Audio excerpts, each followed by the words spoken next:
Do you want to bring your vlogging to a cinematic level? Well, now you can with the ZV-E1. Today, I'm going to be exploring a number of features, but if you're in a rush, here's a quick breakdown. This is a 4K vlog camera. It shoots 25 to 60 frames with a mid-year update to shoot at 120 frames. It has three modes: camera, video, slow and quick. It has a vari-angle touchscreen with a new designed interface and a directional mic for clearer audio. The camera has a cinematic vlog mode, which means you can give your videos a cinematic look with a click of a button. And last but not least, this camera has an AI chip built into it, which means you have the absolute best autofocus, stabilization, and an all-new feature known as auto framing. Now with that out of the way, let's get into the nitty-gritty of the build. Look inside the camera, you have a 35mm full-frame Exmor R CMOS sensor that shoots at 12.1 megapixels. The mount itself is an E-mount, which is of course perfect for the range of Sony lenses, particularly if you want to upgrade to high-tier ones such as the G Master series. The camera weighs 483 grams. To give you perspective, the ZV-E1F, the smaller vlog camera, weighs a little under 300 grams, while the A7R weighs a little over 700 grams, and your standard smartphone weighs roughly 200 grams. At 483 grams, this does actually make this one of the smallest cameras within the Sony range. That said, when you combine a lens with this camera, personally I do find it gets a bit heavy if you have to do selfie content. So I do recommend getting a shooting grip to make it easier on yourself. The material the camera is made of is a very high quality polycarbonate. Like a lot of new cameras, the camera is also dust and weather resistant, which is good for changing climates, especially if you're someone who plans on traveling a lot using this camera. The battery this camera takes is pretty standard for Sony cameras, the MP-FC100. On a single battery, this camera can take 570 shots, or for a video equivalent, 95 minutes. As you can see here, it has a single slot for high-speed SD cards. Side of the camera here, you have a number of ports: the headphone output, the microphone input, the HDMI Type D port, and USB-C port. On the top of the camera, you'll find an enlarged, relocated record button, background defocus button, a digital zoom button next to the on button, and a mode switch button, which contains just three modes: camera, video, and slow and quick. Although moving into the setting menus, you'll find there are a number of secondary options for these modes. On the front, it's a very standard layout. You have your menu, function, zoom, preview and delete buttons, as well as a dial containing some of your more standard options and a dial for making certain adjustments. The microphone on top is a free capsule mic array, which we'll get into later in the video. If you don't want to use this microphone, fortunately you do have an MI hot shoe to attach additional microphones. In terms of the monitor, it's a vari-angle LCD monitor that measures at 8x4. It has an opening rotation of 170 degrees and a full rotation of 270.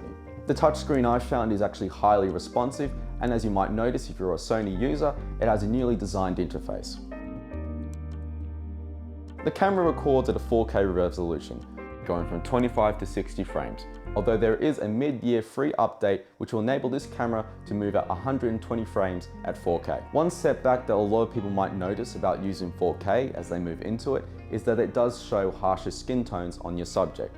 Fortunately, this camera does have a soft skin tone effect which can be adjusted within the settings.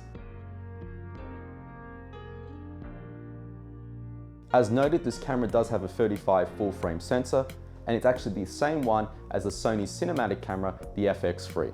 This means that not only are you shooting at a cinematic level, you're also retaining the same amount of color and dynamic range as a cinematic camera. To get technical, that means that this camera records in S-Log3 with a bit depth of 10 and a chroma subsampling of 422. To get this setting, be sure to go into the exposure color submenu and under select light, pick S-Log3. For a look that matches up with the color space of your phone, there's also S709.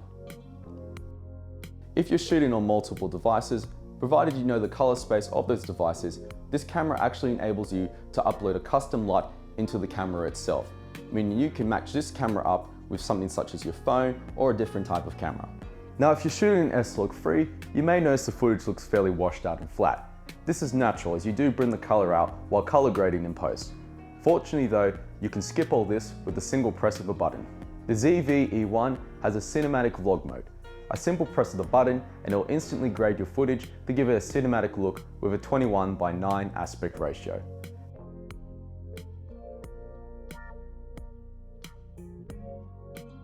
Keep in mind when using this feature, you are limited to 25 frames per second and cannot use the stabilization features. It's also limited to the slow and quick and video modes of this camera.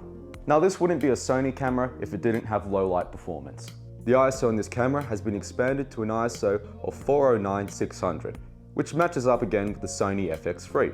To give you some perspective, the AR7 IV has a max ISO of over just 200,000.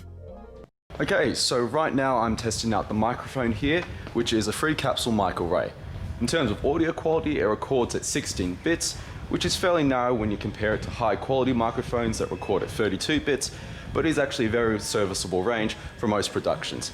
The sample rate of the microphone is 48 kHz, which is actually the industry standard for audio detail. The microphone itself is a directional one in that it picks up audio from either side of the camera, although you can go into the settings and adjust this to ensure that it's only picking up audio from one particular side.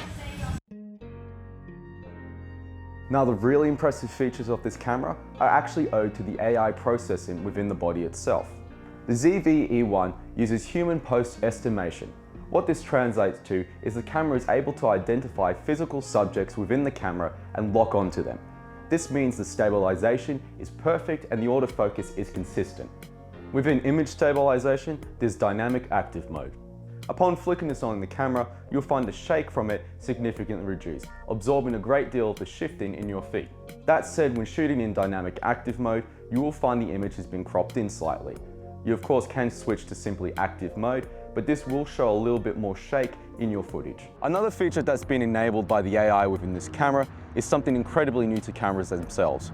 I'm talking about auto framing. Now what this is effectively the camera will lock onto a subject and track them as if the camera itself is being operated by another. Scary, right? It's fairly responsive, as you can see. I'm moving fairly quickly and the camera is able to chase me. I can move in and it's still tracking me. Focus is also looking great. And even provided the frame is wide enough, it can go all the way down to the ground, or all the way up here. I can't go that high. Something to note about this though, is that this is technically cropping into a 4K frame, meaning when you're using the auto framing, you are technically getting HD resolution. Fortunately though, this is still serviceable for most devices. So while this camera is typically aimed at vloggers, and I do recommend vloggers get this camera, it's really bloody fantastic, I do find that its ability to shoot in so many cinematic formats means that this is actually a really good camera if you're just starting out and want to get into more cinematic imagery. This camera has a number of auto features, such as its autofocus, its auto stabilization, and of course its auto framing. So if you're looking to get into content creation, but want something that doesn't require you to have a whole lot of equipment and you particularly work by yourself, this really is a great camera to start with. So to recap, who do I recommend this camera for? Well, I recommend it to vloggers, anyone that's looking to just start their cinematic journey, and content creators who primarily work alone and with limited equipment.